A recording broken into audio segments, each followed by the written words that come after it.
समाज के भले के लिए गुरुजी को जल्द से जल्द रिहा करें। नमस्कार, द फैक्ट टाइम में आपका स्वागत है। मैं हूं प्रिया अरोड़ा और अगर लगातार हम डेरा सच्चा सौदा के श्रद्धालुओं से सर्वे कर रहे हैं और जान रहे हैं कि आखिर उनके क्या विचार है डेरा सच्चा सौदा के बारे में, तो ऐसी एक और महिला जुड़ी है हमारे साथ। तो आइए जानते हैं इनका क्या कहना है डेरा सच्चा सौदा के बारे में। द फैक्ट टाइम में आपका स्वागत है मैम। कितने टाइम से आप डेरा सच्चा सौदा में आ रहे हो? लगभग 9 या 10 सालों से। 10 साल, और काफ़ी लंबे समय से आप डेरा सच्चा सौदा में आ रहे हो, तो आपका क्या कहना है डेरा सच्चा सौदा के माहौल के प्रति? साफ सुथरा माहौल है, सब जगह मर्यादा से लोग रह रहे हैं, मर्यादा से भाई अलग है, बहनें अलग है, साफ सुथरा माहौल लगता है। हमें तो 10 साल हो गए, ना हमने कभी गलत देखा ना हमने सुना, हमें तो जो मिला अच्छा ही मिला, अच्छी शिक्षा मिली। गुरु जी का व्यवहार कैसा है? उन जैसा व्यवहार तो कोई कर ही नहीं सकता। हर क्षेत्र में उन्होंने, हर चीज़ में, बच्चे गृहस्थी, हर चीज़ में उन्होंने हमें बहुत कुछ सिखाया है जो हम कभी भी जान नहीं पाते। गुप्ता जी ने हमें बताई है कि कैसे हमें बच्चों के साथ कैसे भी, मान लो जब बच्चे जवान हो रहे हैं, बड़े हो रहे हैं, उनके साथ कैसा व्यवहार करना चाहिए, फ्रेंड जैसा। उन्होंने हर एक पहलू पर, ज़िंदगी के हर एक पहलू पर उन्होंने हमें अच्छी शिक्षा दी है, जिस पर चलकर हम ताजी से और निभा जाएं और अपने बच्चों को अच्छे संस्कार, कामयाब सब कुछ बना सकें। शासक नाम जी ग्रीनस वेलफेयर फोर्स विंग डेरा सच्चा सौदा की एक फोर्स है, वो क्या कार्य करती है? उसमें गुरु जी का क्या रोल है? गुरु जी का सबसे बड़ा रोल ये है कि उन्होंने ये बनाई है, ये फोर्स बनाई है मानवता की भलाई के लिए, सच्चाई के लिए, गरीबों की मदद के लिए, जो मुसीबतों में फंसे हुए हैं उनकी मदद के लिए। तो ये जो फोर्स है वो हर जगह जहाँ पर प्राकृतिक आपदा ये है या बाढ़ वगैरह, कहीं भी कोई भी मुसीबत आई है, ये फोर्स सबसे पहले पहुँच जाती है मानवता की सेवा करने के लिए, निस्वार्थ सेवा के लिए। गुरु जी ने कोई भलाई के कार्य किए समाज के लिए? इसके लिए मैं कहूँगी पिताजी ने ऐसा कोई कार्य ही नहीं है जो समाज की भलाई के लिए नहीं किया है। सब कार्य उन्होंने समाज की भलाई के लिए क्या 144 या 45 हैं जो उन्होंने समाज की भलाई के लिए कार्य मुहिम चला रखी है, लोगों को शिक्षा दी है, ये हमने करना चाहिए। तो उस पे चल के बंदा अपना सचखंड क्या सारे दोनों लोग सुधार सकते। फिर आखिर क्यों गुरुजी पे ये इल्ज़ाम लगाए गए?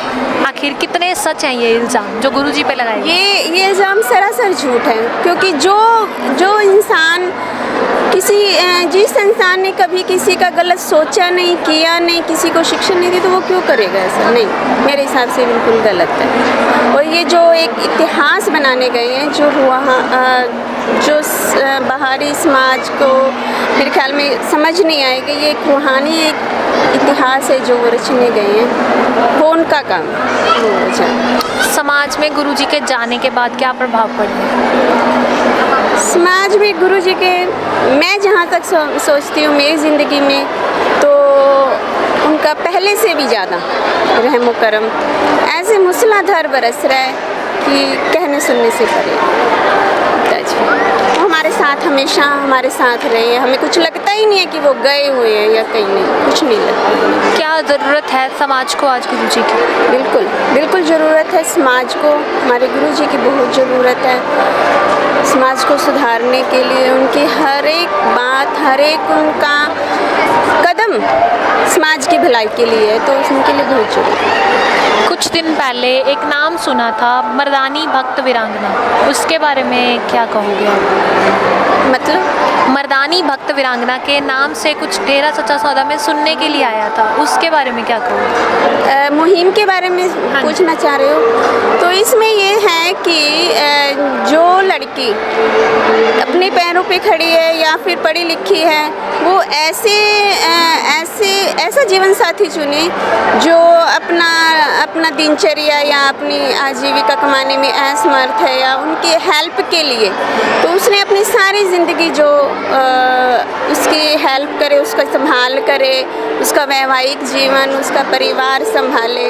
तो ऐसी आजकल के टाइम में एक लड़की जो पढ़ी लिखी, जैसे आप कह रहे हो, वो चाहती है कि जो मेरा जीवन साथी हो वो समृद्ध हो, ठीक है, तो इतनी अप्रिसिएशन उन्हें कहाँ से मिलती है कि मतलब इतना बड़ी हिम्मत कि वो अपने जीवन साथी को ऐसे रूप में जो अव्यवस्थाई है, बिना किसी आमदनी के है, उसको कैसे एक्सेप्ट कर सकती है? इतनी अप्रिसिएशन कहाँ से आई उन्हें? गुरु जी की एक प्रेरणा है। गुरु जी ऐसा जोश भर देते हैं, ऐसी प्रेरणा देते हैं कि वो उसमें खुद ही जुनून आ जाता है, भी मैं भी इस मुहिम का एक हिस्सा बनूं। शायद ये पहले हुआ होता, तो मेरी शादी से पहले अगर हुआ होता तो मैं भी को मौका मिलता। एक और शायद लड़कियों लिए गुरुजी ने लड़कियों के लिए मुहिम चलाई है, कुल का क्राउन। उसके बारे में क्या, उसमें क्या है? कुल का क्राउन वो जो मतलब एक अकेली लड़की जो अपने माँ बाप की एक अकेली लड़की है, तो कहते हैं भी लड़की शादी के बाद ससुराल चली जाती है, पीछे संभाल कौन करे। तो कुल का क्राउन वो है जो लड़का है वो अपने ससुराल में रहे, मतलब सास ससुर की देखभाल करे। तो जो ऐसी लड़की के साथ शादी करता है तो उसको कुल का क्राउन बोला जाता है, लड़की को।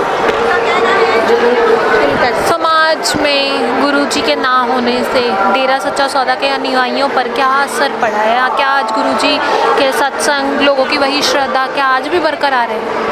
हजारों लाखों गुना बढ़ के और भी बढ़ गई है। कोई कमी नहीं आई है उनके होने ना होने से, कोई कमी नहीं, बल्कि ज़्यादा बढ़ी है, मेरा मानना है। सरकार से क्या अपील करोगे? सरकार से यही अपील है कि समाज में भलाई के लिए, समाज के भले के लिए गुरुजी को जल्द से जल्द रिहा